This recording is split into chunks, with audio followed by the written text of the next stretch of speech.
గుప్తుల కాలాన్ని స్వర్ణయుగంగా పేర్కొంటారు. ఆ కాలానికి చెందిన చాణక్యుడు తన అసమాన ప్రతిభా పాటవాలతో తత్వవేత్తగా, ఆర్థికవేత్తగా, ఆచార్యునిగా మన్ననలు అందుకున్నాడు. ఆయన రచించిన రాజనీతి గ్రంథమైన అర్థశాస్త్రం ప్రస్తుత సమకాలీన రాజకీయాలకు అద్దం పడుతుంది. ఆయన తెలియజేసిన చాలా సూత్రాలు ఇప్పటి సమాజానికి ఎంతగానో ఉపయోగపడుతున్నాయి. తెలివైన వారికి శత్రువులు ఎందుకు ఉండరో చాణక్యుడు తెలిపాడు. తెలివైన వ్యక్తికి శత్రువులను కూడా మిత్రులుగా చేసుకునే విశిష్ట లక్షణం ఉంటుందట. మంచి ప్రవర్తనకు చాణక్యుడు ఎక్కువ ప్రాధాన్యత ఇచ్చాడు. ప్రవర్తనే వ్యక్తి తెలివైనవాడా కాదా అనే అంశాన్ని నిర్ధారిస్తుందని తెలిపాడు. వ్యక్తి యొక్క విద్యాపరమైన విజ్ఞానంతో పాటు ఆచరణాత్మక జ్ఞానానికి కూడా కౌటిల్యుడు అధిక ప్రాధాన్యత ఇచ్చాడు. ఎవరికంటే మరొకరు ఎక్కువ గొప్ప కాదని తెలిపాడు. ఇతరుల చేతిలో ధనం ఉంటే మనకు ఉపయోగం ఎలా ఉండదో అలాగే విజ్ఞానం కూడా పుస్తకాల్లో బందీ అయిపోతే ఎవరికీ మంచి జరగదని అన్నాడు.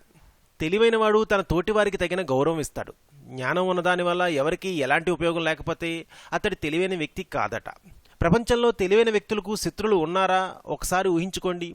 ఒక సాధారణ మనిషికి జీవితంలో కొన్ని విషయాలపై మాత్రమే నియంత్రణ ఉంటుంది. చాలా విషయాల్లో ఇతరుల సహాయం లేనిదే ముందుకు సాగలేడు. అదే తెలివైనవాడు కొన్నిసార్లు అనవసరమైన విషయాలను పక్కనబెట్టి ముఖ్యమైన లక్ష్యాలను చేరుకోవడానికి ఎలాంటి భేషజాలు లేకుండా పనిచేస్తాడు. ఉత్పాదక విషయాలపై దృష్టి కేంద్రీకరించి వాటి కోసమే శక్తిని వినియోగిస్తాడు. వ్యక్తులు కొన్ని సందర్భాల్లో తమ అహం, శౌర్యం, ఆత్మగౌరవం, అందం పట్ల ఆకర్షణతో అయోమయానికి గురవుతారు. ఇటువంటి సందర్భంలో తనకు అవసరమైంది ఏంటో అవగాహన చేసుకుని సమస్య నుంచి బయటపడడానికి తెలివైన వ్యక్తి ప్రయత్నిస్తాడు. సమస్యలు ఎదురైనప్పుడు అహాన్ని పక్కనబెట్టి వాటిని పరిష్కరించుకోవాలట. ఏదైనా పని చివరి దశలో ఉన్నప్పుడు ప్రతి అంశానికి ప్రాధాన్యత ఇవ్వాలి. ఆ పని వల్ల ముప్పు తొలగిపోయినా అది ఎందుకు ఎదురైందో తెలుసుకోవాలి. అనుచిత వ్యాఖ్యలు, అసందర్భ ప్రాళాపనతో విలువైన సమయాన్ని వృధా చేయరాదు. ప్రతి అంశాన్ని ప్రతిష్టకు ముడిపెట్టి కాలాన్ని దుర్వినియోగం చేసుకుంటారు. అసలు ఇంతకీ ప్రతిష్ట అంటే ఏంటో తెలుసుకోవాలి. అహానికి మరో రూపమే ఇది. కాబట్టి దీన్ని అంతగా పట్టించుకోవాల్సిన అవసరం లేదంటాడు. దీనివల్ల ఒరిగేది ఏమైనా ఉందా అని అడుగుతాడు. ఇలాంటి విషయాలతో కాలయాపన చేసి టన్నుల కొద్దీ కాలం, శక్తిని వృధా చేసుకోకుండా అద్భుతాలు సృష్టించడానికి ప్రయత్నించండి.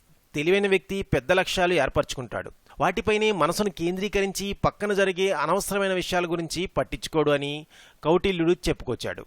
మరిన్ని చాణక్య నీతి విశేషాల కోసం ప్లీజ్ సబ్స్క్రైబ్ టు రెక్ టీవీ మిస్టరీ.